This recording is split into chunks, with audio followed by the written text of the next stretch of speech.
Sa tamang venue raw sasagutin ni Vice President Sara Duterte ang mga aligasyon sa kanya kabilang ang tungkol sa confidential funds.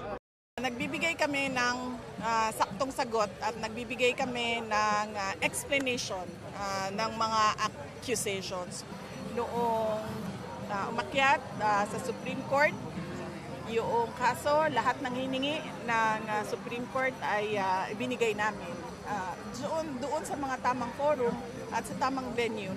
Sabi ng bise, hindi pwedeng basta-basta lang sila magpaliwanag o kung kailan lang gusto ng mga nag-aakusa. Sa ngayon, naka-archive sa Senado ang impeachment laban sa bise. May nakabimbi namang motion for reconsideration sa desisyon ng Korte Suprema na unconstitutional ang articles of impeachment.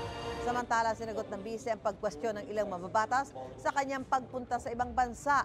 Kasabay nito, sinabi niya dapat ding ilabas ang mga detalye ng biyahe ng mga miyembro ng House of Representatives. Sinusubukan pa namin kunin ang tugon dito ng Kamara.